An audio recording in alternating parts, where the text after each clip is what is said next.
Hello everybody and welcome back to Reading with Grandma. We're going to finish our story of the Velveteen Rabbit that I started yesterday. It was too long of a file to upload all at once, so I'm going to read part 2 right now. So we left off with the two bunnies running away and telling the little stuffed bunny that he wasn't real, and the bunny saying yes, he was real and please come back and play with him. So now, while they were in the woods, presently the sun sank lower, and the little white moths fluttered out, and the boy came and carried him home. Weeks passed, and the rabbit grew very old and shabby, but the boy loved him just as much. He loved him so much that he loved all of his whiskers off, and the pink lining in his ears turned gray, and his brown spots faded. He even began to lose his shape, and he scarcely looked like a rabbit any more, except to the boy. To him he was always beautiful, and that was all that the little rabbit cared about. He didn't mind how he looked to other people, because the nursery magic had made him real. And when you are real, shabbiness doesn't matter. And then one day the boy was ill. His face grew very flushed, and he was talked in his sleep, and his little body was so hot that it burned the rabbit when he held him close.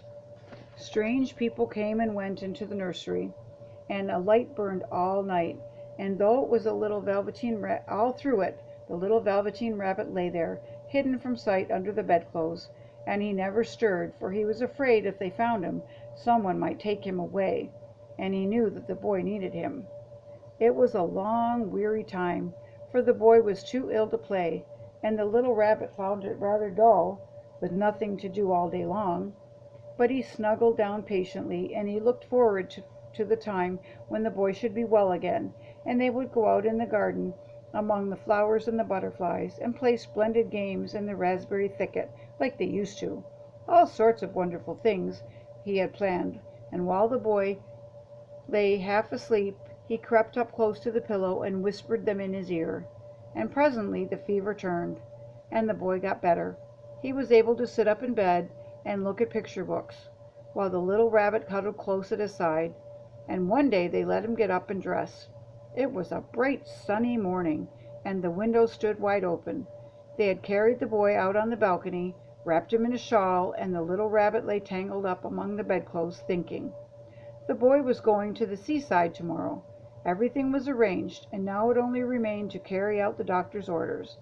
They talked about it all while the little rabbit lay under the bedclothes and listened, with just his head peeping out. The room was to be disinfected, and all the books and toys that the boy had played with in bed must be burnt. Hurrah, thought the little rabbit.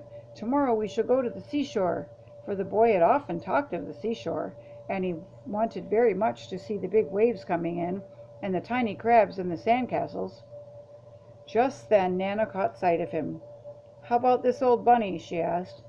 "That?" said the doctor. "Why, it's a mass of scarlet fever germs. Burn it at once." "What? Nonsense! Get him a new one. He mustn't have that any more." And so the little rabbit was put into a sack with old picture books and a lot of rubbish, and carried out to the end of the garden behind the chicken house.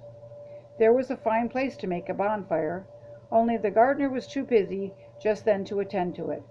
He had the potatoes to dig and the green peas to gather, but next morning he promised to come quite early and burn the whole lot. That night the boy slept in a different bedroom, and he had a new bunny to sleep with him. It was a splendid bunny, all white plush with real glass eyes, but the boy was too excited to care very much for it, for tomorrow he was going to the seaside, and that in itself was such a wonderful thing that he could think of nothing else. And while the boy was asleep, dreaming of the seaside, the little rabbit lay among the old picture books in the corner behind the chicken house, and he felt very lonely. The sack had been left untied, and so by wriggling a bit he was able to get his head through the opening and look out. He was shivering a little, for he always had been used to sleeping in a proper bed, and by this time his coat had worn so thin and threadbare from hugging that it was no longer any protection for him. Nearby he could see the thicket of a raspberry cane, growing tall and close like a tropical jungle. in whose shadow he had played with the boy on bygone mornings, he thought of it, those long sunlit hours in the garden. How happy they were, and a great sadness came over him. He seemed to see them all pass before him, each more beautiful than the other. The fairy huts in the flower bed, the quiet evenings in the wood when he lay in the bracken and the little ants ran over his paws, the wonderful day when he first knew that he was real. He thought of the skin horse, so wise and gentle, and all that he had told him. Of what use it would be to be loved and lose one's beauty and become real if it ended like this. And a tear, a real tear, trickled down his little shabby velvet nose and fell to the ground. And then a strange thing happened, for where the tear had fallen, a flower grew out of the ground, a mysterious flower, not like any flower, any that grew in the garden. It had slender green leaves and the color of emeralds, and in the center of the leaves a blossom like a golden cup. It was so beautiful that the little rabbit forgot to cry, and he just lay there watching it. And presently the blossom opened, and out of it there stepped a fairy. She was quite the loveliest fairy in the whole world. Her dress was of pearl and dewdrops, and there were flowers round her neck and in her hair. And her face was like the most perfect flower of all. And she came close to the little rabbit and gathered him up in her arms and kissed him.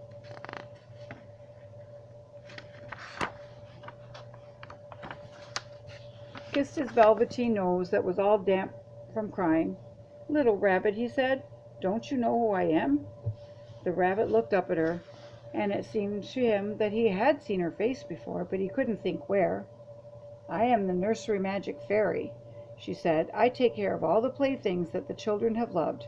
When they are old and worn out and the children don't need them any more, then I come and take them away with me and then turn them into real." "Wasn't I real before?" asked the little rabbit. "You were real to the boy," the fairy said, "because he loved you. Now you should be real to everyone." And she held the little rabbit close in her arms and flew with him into the woods.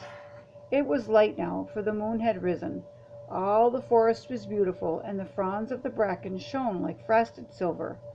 In the open glade between the tree trunks, the wild rabbits danced with their shadows on the velvet grass. But when they saw the fairy, they all stopped dancing and stood round in a ring to stare at her. "I've brought you a new playfellow," the fairy said. "You must be very kind to him and teach him all he needs to know in Rabbitland, for he is going to live with you forever and ever." And she kissed the little rabbit again and put him down on the grass. "Run and play, little rabbit," she said. But the little rabbit sat quite still for a moment and never moved, for when he saw all the wild rabbits dancing around him, he suddenly remembered about his hind legs, and he didn't want them to see that he was made all in one piece. He did not know that when the fairy kissed him the last time, she had changed him altogether. And he might have sat there a long time, too shy to move, if just then something hadn't tickled his nose, and before he thought what it was, he lifted his hind toe to scratch it. And he found that he actually had hind legs. Instead of dingy velveteen, he had brown fur, soft and shiny. His ears twitched by themselves, and his whiskers were so long that they brushed the grass. He gave one leap, and the joy of using those hind legs was so great that he went jumping, springing about the turf on them, jumping sideways and whirling round as the others did. And he grew so excited that when at last he did stop to look for the fairy, she was gone. He was a real rabbit at last, at home with other rabbits. Autumn passed, and winter, and in spring, when the days grew warm and sunny, the boy went out to play in the woods behind the house. And while he was playing, 2 rabbits crept out from the bracken and peeped at him. One of them was brown all over, but the other had strange markings under his fur, as though long ago he had been spotted, and the spots still showed through. And about his little soft nose and his round black eyes there was something familiar, so that the boy thought to himself, "Why, he looks just like my old bunny, that I lost when I had scarlet fever. But he never knew that it really was his own bunny, come back to look at the child who had first helped him be real. And that is the end of our story, The Velveteen Rabbit, or How Toys Become Real. So I hope everybody enjoyed this book. Please leave me a comment if you liked it. Let me know what you'd like me to read. Hit the like button. Let's get up to a few likes today. And ring the bell so you know when I'm going to be reading another story, going on another adventure. And I hope everybody has a super adventurous day. Bye for now.